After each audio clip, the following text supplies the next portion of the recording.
Hello and welcome to part 8 of Project Data Analytics. In this part we will see how to integrate the drawings with earned value management.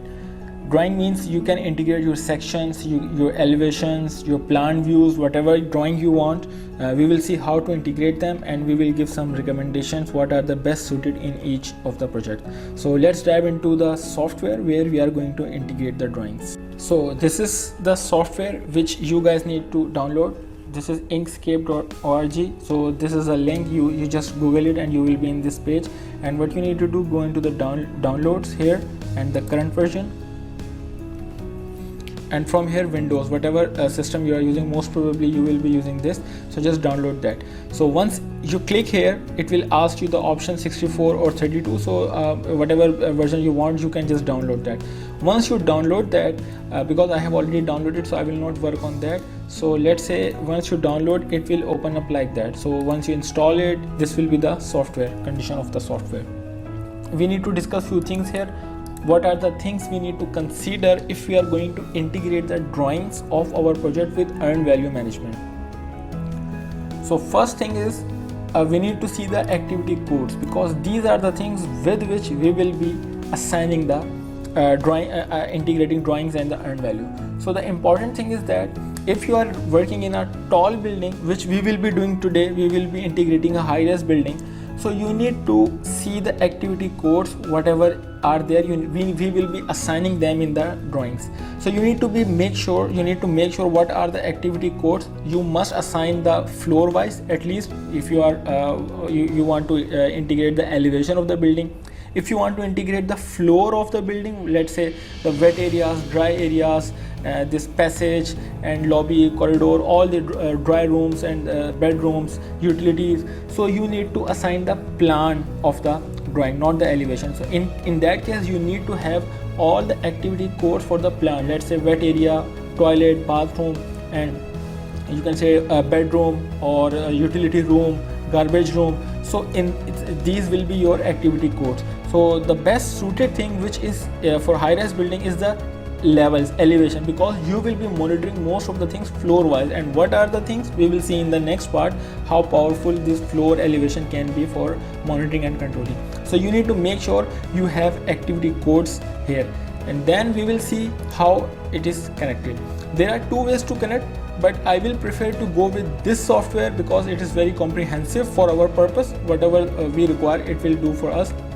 The other way is Synaptic Panel, which is built in Power BI Market. You can go there and download that Synaptic Panel, but I will suggest you to actually you need to get this visual from there. We will be using that visual, but there is one more way to do that, which is called Synaptic Design. OKViz is a producer, or you can say the creator of the software, but we will not be using that because it is very limited. It can only accommodate the rectangular or triangular shapes, but we will be requiring so many different shapes, so we don't want to go to that software. So this is our software which we will be using, Inkscape. So what you need to do, first of all, the first thing you need to do, take your drawing, whatever the drawing you have. This is my drawing, we are going to integrate building drawing. Okay, it should be a JPEG, PNG, any file, but not the PDF, because if you integrate PDF, it will be very slow.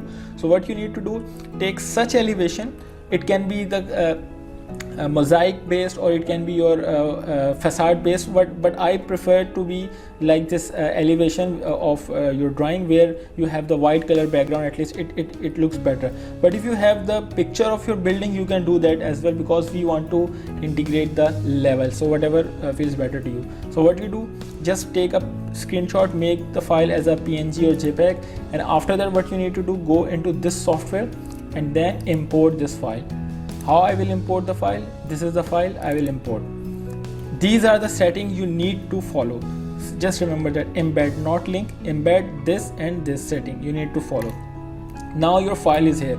So what you need to do, the best practice is that try to make your building within this range, because this part is important.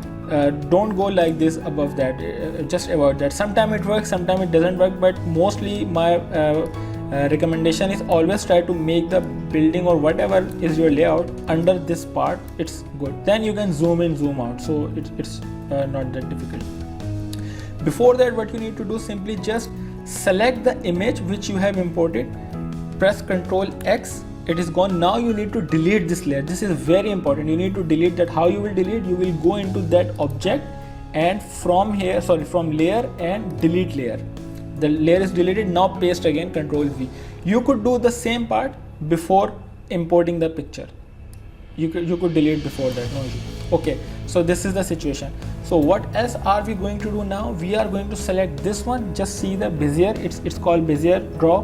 What it will do? It will draw the your required shape you want. You need to trace that.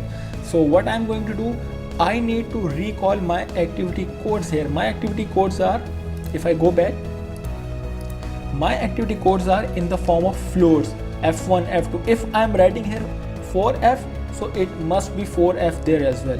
But I have changed them. I'm using another program, so you will see some discrepancy, but it is not.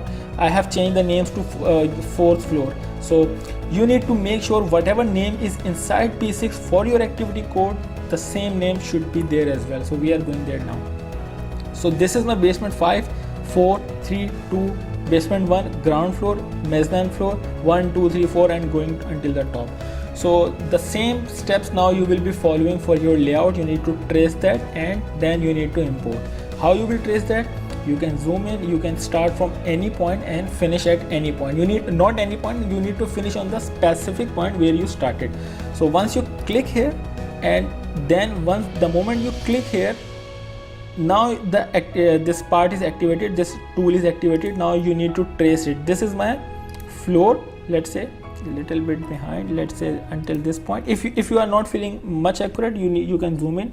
This is my floor, let's say, and I will come little down, and let's say this is my floor. I want to make this part, and see, and right now I am at this point. The moment I will click on this part, you need to focus this area, the below this image 18. You need to focus there. See, there is one new way, which is a new layer, which is path 16. So just forget the name, no issue with that.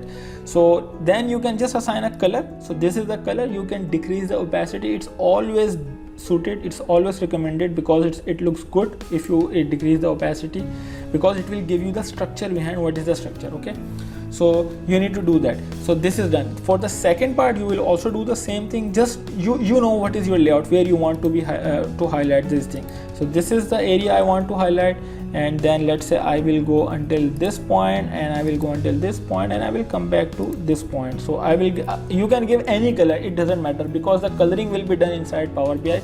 So just to show you what is happening, I'm just giving another color. I will decrease the opacity. So you will trace the same thing for all the floors. Let's say I will just roughly do these things for you, just in order to make you understand how it will be done. And let's say I will now skip the one and go here. You need to be accurate when you are doing. So color doesn't matter. You can give one color, or if you don't want, you can avoid the colors, but I will suggest to give the color, because coloring will be done in Power BI. And then the better you do, the better results you will get. Okay, so far I have given this. Just assume you will do all the things until if you have a G plus 50 or 60, you will be doing this for 60 floors no matter what.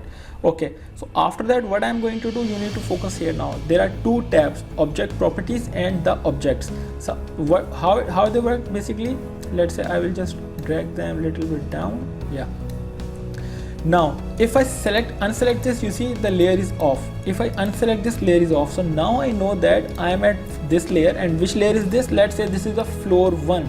So what is the name of floor 1 in my activity codes? Floor 1 is represented as F1F. Okay, this is not the description, follow the code. So now you need to know, I always recommend to all the people who are getting training with me, that try to give whatever code you are giving, means whatever the code you want, just this, your description should be the same. For example, description, what people usually do, they put description a complete name which they actually want to know, but they think, okay, if something is there, code is given, means the P6 has given them the option of code, so code should be a small form, a little form. No, it's not like that. You are going to read with the code. Why? Because I will just show you one thing. See, we have discussed that before as well. Codes are the unique ID, they are primary key. See, the value entered for activity code must be unique, so that means we are going to connect through this, not anything else. So you need to be careful with the activity codes that, so I always prefer to give the same name to them, but in this case I am not giving them. So just I will follow that ground floor was like this, okay, ground floor, or there was no space, or I mean no dash.